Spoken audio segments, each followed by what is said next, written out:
నమస్తే, నేను మీ మాధురి. ఈరోజు మనతో పాటు ఉన్నారు హరీష్ గౌతమ్, గ్యాస్ట్రోఎంట్రాలజిస్ట్. నమస్తే సార్. నమస్తే.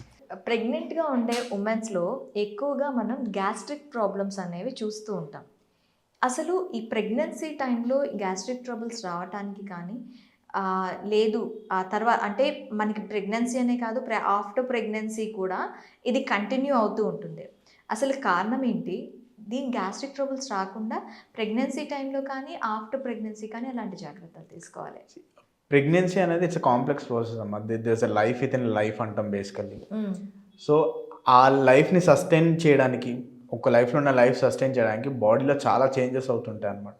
చాలా హార్మోన్స్, అప్పటి వరకు మన బాడీలో లేని హార్మోన్స్ ప్రొడ్యూస్ అవుతూ ఉంటాయి. ఆ హార్మోన్స్ యొక్క effects on the body is completely different than the regular. అంటే మనకు అప్పటి వరకు లేవు ఆ hormones, they coming or else ఉన్న హార్మోన్స్ కూడా ఉన్నాయి దానికన్నా ఒక 10 times లెవెల్ ఎక్కువ ఉంటాయి టు సస్టైన్ దట్ ప్రెగ్నెన్సీని అనమాట. సో ఇవి వచ్చేటప్పుడు ఏమవుతాయంటే మన బాడీలో ఆల్రెడీ ఉన్న ఆర్గాన్స్లో the function will be faster or slower. ఎట్లా అంటే ఇప్పుడు కొన్ని హార్మోన్స్ ఏం చేస్తాయంటే ఫుడ్ పైప్కి పొట్టకి ఉండే మధ్యలో ఒక వాల్ ఉంటుంది, దాన్ని లూజ్ చేస్తూ ఉంటాయి. తర్వాత మన బ్రెయిన్లో ఉండే వామిటింగ్ సెంటర్ని స్టిమ్యులేట్ చేస్తూ ఉంటాయి. సో మనం చూస్తుంటే వామిటింగ్స్ వస్తుంటాయి అంటారు చాలా వరకు. అంతేకాకుండా కొంతమంది చాలా ఒక రోజులోనే 10-15 వామిటింగ్స్ వస్తుంటాయి. హైపెరెమిసిస్ గ్రావిడేరం అంటుంటాం, అది ఓన్లీ ప్రెగ్నెన్సీలో చూస్తుంటాం. సో ఇది ఒక పక్కన ఉంటుంది. రెండోది మెకానికల్ చేంజెస్. మన పొట్టలోని ఆల్రెడీ పేగులు అన్నీ ఏవైతే ఉంటాయో those are being pushed and displaced by the growing uterus. గర్భసంచిలో పెరిగే బిడ్డ పెరిగే కొద్దీ మన పొట్టలో ఒకసారి బొడ్డు దగ్గర ఉంటారు, almost 3 or 4 times the size of previous pregnancy time వరకు స్ట్రెచ్ అవుతూ ఉంటుంది అనమాట. సో మనం ఈ ప్రాబ్లమ్స్ అన్నిటినీ 2 విధాలుగా చూడొచ్చు. ఒకటి మెడికల్ ప్రాబ్లమ్స్, రెండో సర్జికల్ ప్రాబ్లమ్స్ అంటాం. మెడికల్ ప్రాబ్లమ్స్ అంటే ఏంటి? వామిటింగ్స్ కానీ, గ్యాస్ట్రైటిస్ చెప్పా కదా, వాల్ లూజ్ అయ్యేసరికి రిఫ్లక్స్, తేనుపులు అవన్నీ వస్తుంటాయి చాలా మందికి. ఆ తేనుపులు కానీ ఇవన్నీ మెడికల్ ప్రాబ్లమ్స్. ఇవి కాకుండా సర్జికల్ ప్రాబ్లమ్స్ చాలా కామన్గా మనం ప్రెగ్నెన్సీలో చూసే సర్జికల్ కాంప్లికేషన్స్ వచ్చేసి గాల్ బ్లాడర్ స్టోన్స్ అంటాం, అదొకటి. తర్వాత గాలి బ్లాడర్లో రాళ్ళు అనేవి చూస్తూ ఉంటాం. గాల్ బ్లాడర్లో మనకి ప్రెగ్నెన్సీలో వచ్చే హార్మోనల్ చేంజెస్ వల్ల గాల్ బ్లాడర్లో వచ్చే బైల్ యొక్క కదలిక చాలా స్లో అయిపోతుంది. ఓకే. సో ఇప్పుడు మనం వాటర్ ట్యాంక్లో చాలా వాటర్ పెట్టేసి ఉంచితే ఫ్లేక్స్ ఎట్లా ఫామ్ అవుతాయో it will start forming those flakes and eventually stones form అవుతుంటాయి అనమాట. చాలా థిక్ అయిపోతుంది బైల్ ఆ హార్మోనల్ చేంజెస్ వల్ల. దానివల్ల కూడా స్టోన్స్ ఫామ్ అవుతాయి. స్టోన్స్ ఫామ్ అవడం వరకు ఓకే, స్టోన్స్ ఫామ్ అయి నొప్పి వస్తుంటుంది, బిలియరీ కోలిక్ అంటాం, అక్కడ వరకు ఓకే, మందులతో చాలా వరకు అయిపోతుంది. అది కాకుండా కొన్నిసార్లు సూపర్ యాడెడ్ ఇన్ఫెక్షన్ కూడా వస్తుంది అనమాట. ఎందుకంటే ప్రెగ్నెన్సీ ఈజ్ ఇమ్యూనిటీ తక్కువ ఉన్న స్టేట్. మన ఇమ్యూనిటీ ఏమైతుందో అది కొంచెం తగ్గుతుంది ప్రెగ్నెన్సీ టైంలో. సో ఇన్ఫెక్షన్స్ కూడా వచ్చే అవకాశం ఉంటుంది. ఒకటి గాల్ బ్లాడర్ ఇన్ఫెక్షన్ స్టోన్స్ వల్ల వస్తుంది, రెండోది ఎపెండిసైటిస్ కూడా. అది కూడా చాలా కామన్గా ఉండే సర్జికల్ ఎమర్జెన్సీస్లో ఇవి 2 1 and 2లో ఉంటాయి. కోలిసిస్టైటిస్ అంటే గాల్ బ్లాడర్ ఒక ఇన్ఫెక్షన్, ఎపెండిక్స్ ఒక ఇన్ఫెక్షన్. ఈ అన్నీ ఏంటంటే రికవరీ వరకు ఒకటి during the time of pregnancy అయిపోయిన తర్వాత body to get back to its normal state it will take some time. Gall bladder stones కరిగిపోతే అంటే లేదు, వన్స్ ఇట్ హ్యాస్ ఫార్మ్డ్. ఆ గాల్ బ్లాడర్ స్టోన్స్ వల్ల వచ్చే కాంప్లికేషన్స్ తర్వాత కూడా రావచ్చు. అపెండిక్స్ మామూలుగా రెగ్యులర్ పాపులేషన్లో ఎట్లా ఉంటుందో సేమ్ అదే ఉంటుంది, ఎందుకంటే your immunity is going to gain back. But ఏదైతే పుల్ల తేన్పులు అవన్నీ ఉన్నాయో that may still keep on continuing. ఎందుకంటే ఆల్రెడీ మీ ఎనాటమీ ఏదైతే న్యాచురల్ మెకానిజం ఉందో అది చాలా వరకు ఆల్టరేషన్ అయిపోతుంది అనమాట. అది అయ్యేసరికి you may still continue to have those complaints. అవి కాకుండా అంబిలికల్ హెర్నియాస్ అంటూ వింటుంటాం, బొడ్డు దగ్గర చిన్న హెర్నియాస్.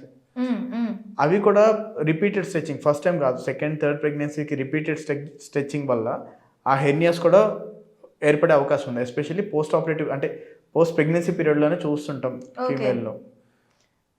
ఇవన్నీ కూడా మనకి గ్యాస్ట్రిక్ ట్రబుల్స్కి ఒక కారణంగా చెప్పుకోవచ్చు. డెఫినెట్లీ ఇవన్నీ కలిపి they will come to a common point అనమాట. ఏది ఇన్ఫెక్షన్ కానీ, నొప్పి కానీ, it will come to the overall health. Okay. అంటే మనకి హెర్నియా కానీ గాలి బ్లేడర్కి సంబంధించి కానీ మనం ప్రీవియస్ వీడియో మళ్ళీ నెక్స్ట్ వీడియోస్లో డిస్కస్ చేద్దాం.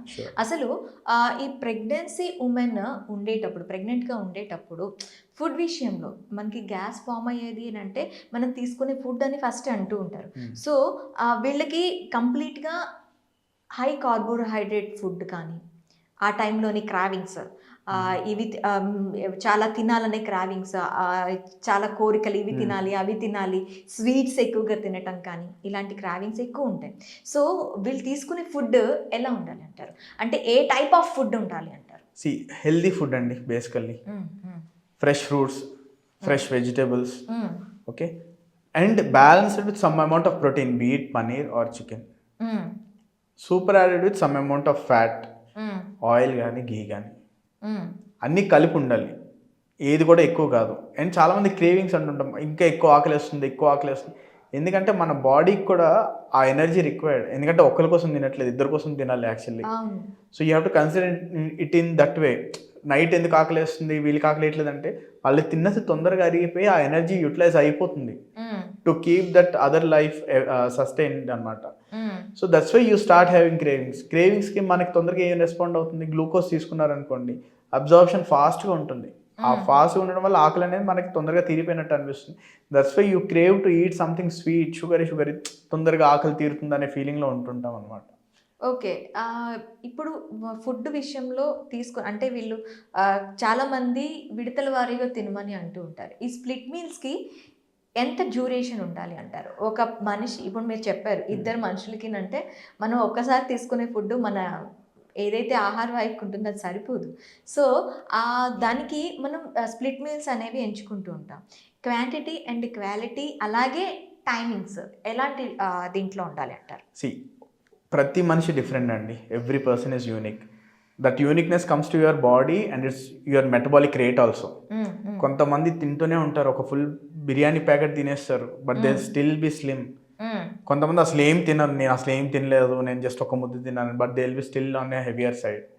అది ఎందుకంటే యువర్ బాడీ మెటబాలిక్ రేట్ అంట అనమాట, ఒక్కొక్కరికి ఒక్కొక్కటి ఉంటుంది. మెటబాలిక్ రేట్ అంటే మీకు బేసల్లో మనం ఉన్న ఏం చేసినా చేయకపోయినా కూర్చుని ఉన్నా your body is functioning on its own. So it needs some energy. ఆ ఎనర్జీ రిక్వైర్మెంట్ ఎంత, కొంతమందికి ఎక్కువ ఉంటుంది. ఆ ఎక్కువ ఎనర్జీ ఉన్న వాళ్ళు ఎంత తీసుకుని అరిగిపోయి it will be utilize as energy. కొంతమందికి తక్కువ ఉంటుంది, వాళ్ళు తీసుకోకపోయినా ఎక్సెస్ ఉండిపోయినట్టు ఉంటుంది. It's not utilizing whatever food he has taken అనమాట. సో ఈ బాడీ మెటబాలిక్ రేట్ ఒక్కొక్కరికి ఒక్కొక్కలా ఉంటుంది. సో జనరలైజ్ స్టేట్మెంట్ నేను అందరూ ఇంత తినాలి ఇంత చేయాలనేది ఉండదు. So according to their previous requirements you have to split it into every 2 hours 3 hours తింటుండే. ఎందుకు స్ప్లిట్ మీల్స్ అంటున్నామంటే యువర్ స్టొమక్ అనేది ఒక కెపాసిటీ ఉంటుంది. ఇట్స్ ఏ మన బెలూన్ అనుకోండి, you're putting water into that balloon, it will expand till some extent, after that it's going to burst. So stomach కూడా అంతే, మనం పెడుతూ ఉంటే it will expand and it will burst. And you should not stretch it to that extent, you will feel full. ఆకలేసింది తిన్నాము, ఆకలి తగ్గిపోయింది ఆపేయాలి. పొట్ట ఫుల్ అయిపోయి నేను కదలలేను అనే స్టేజ్ వరకు మనం తినకూడదు. సో క్వాంటిటీ అనేది ఏంటంటే it gain depends on the size of your stomach. Okay. Timing ఆకలి వేసినప్పుడు తినండి, simple logic. Every 3 to 4 hours. మన regular human will not be able to have that kind of a lifestyle because you will be in a work, occupied by work or something.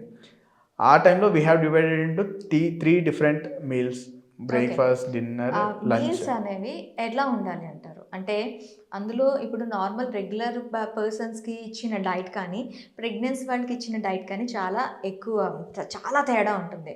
ఈ తేడా తీసుకునేటప్పుడు ఆ ఫుడ్లో మనం తీసుకునే food ఈ gastric సమస్య తలెత్తకుండా ఉండాలి అంటే ఎట్లా ఉండాలి అంటారు? గ్యాస్ అనేది మనం చాలా మిస్నోమర్ అండి. గ్యాస్ అంటే ఏదో గ్యాస్ ఫామ్ అవుతున్నట్టు కాదు, పొట్ట లోపల గ్యాస్ ఫామ్ అవుతున్నట్టు కాదు.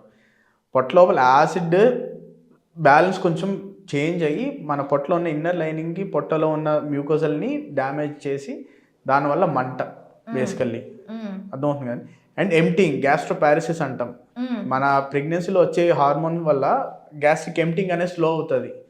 జనరల్గా అరగంటలో ఎంప్టీ అవ్వాల్సింది it may take almost 1 hour complete. Almost 4 hours 90% empty అవుతుంది. బట్ మనకి ప్రెగ్నెన్సీ లేడీలో 4 hours మేబీ ఓన్లీ 60-70% ఎంటీ కావచ్చు.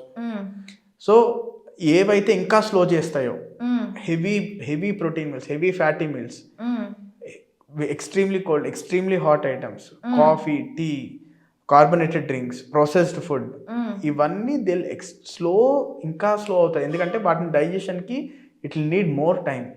సో ఇంకొంచెం స్లో అయిపోతుంది. మంచిగా ఫాస్ట్గా డైజెస్ట్ అయ్యే ఫ్రూట్స్ కానీ వెజిటేబుల్స్ కానీ యూ విల్ ఫీల్ హంగ్రీ. ఇప్పుడు ఇడ్లీ తిన్నాం మనకి అందరికీ 2-3 గంటలకి ఆకలిస్తుంది అంటున్నాం, ఎందుకంటే ఇట్స్ బీయింగ్ డైజెస్టెడ్ ఈజీలీ. అదే ఎక్కువ you take a heavy protein meal, మంచిగా paneer or else you take bowl of chicken, you will stay set for long time. ఎందుకంటే it will take some more time to digest it.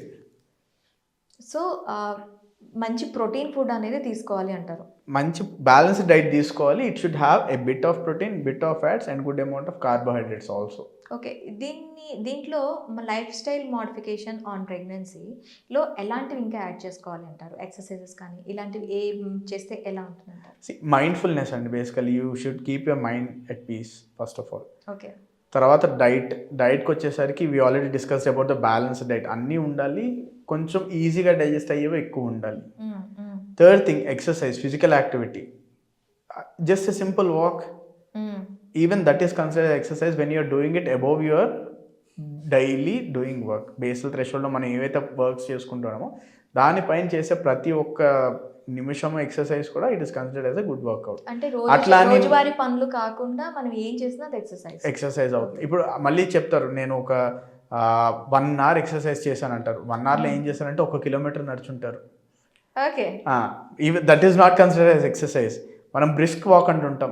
చాలామంది brisk walk అనే దానికి definition కరెక్టే చెప్పారు. Brisk walk అంటే almost మీకు అరగంటలో 3 kilometers వరకు కవర్ చేయాలి. ఓకే, అంటే 10 minutes 1 kilometer అంతే. సో మీరు పరిగెత్తడానికి తక్కువ, సింపుల్గా నడవడానికి ఎక్కువ. That is called brisk walk. దాన్ని ఎక్సర్సైజ్ అంటాం. కానీ మనం 1 గంట సేపు ఎక్సర్సైజ్ చేశాను, ఎక్కడి వరకు వచ్చారంటే నేను 1/2 kilometer నడిచానంటే అది ఎక్సర్సైజ్ కాదు. సో అన్నీ ఉండాలి. కొంతమంది యోగా చేస్తుంటారు, but during pregnancy what ever you do that should be under supervision. We should not randomly గూగుల్లో చూసేసి ఓకే నేను ఇది చేస్తాను అది చేస్తాను. ఒక్కొక్కరికి ఒక్కొక్కలా సెట్ అవుతుందండి. నౌడేస్ యూ సీ ప్రెగ్నెన్సీలో జుంబా కానీ, డ్యాన్స్ చేయడం కానీ, యోగా కానీ, there are many forms of exercise, but that has to be done under supervision. ఎందుకంటే we don't know what your body type is. మీరు ఎప్పుడు ఎట్లా రియాక్ట్ అవుతారు అనేది ఎవరం చెప్పలేం. Especially in pregnancy when you're handling with another life within you have to be more careful. So whenever you're doing anything you have to discuss with your obstetrician. మీకు ఎవరైతే doctor, gynaecologist, obstetrician ఉన్నారో వాళ్ళతో you have to discuss in prior. then you have to consult with your local trainer or whoever is training you. Simple నడవడం అవంతా చేయొచ్చు. దానికి మీరు you need not get all these things. But whenever you're doing something అంటే dance అట్లాంటివి చేసేటప్పుడు you just make sure that your doctor is aware of it. Okay, okay Gautam గారు, thank you very much. Welcome.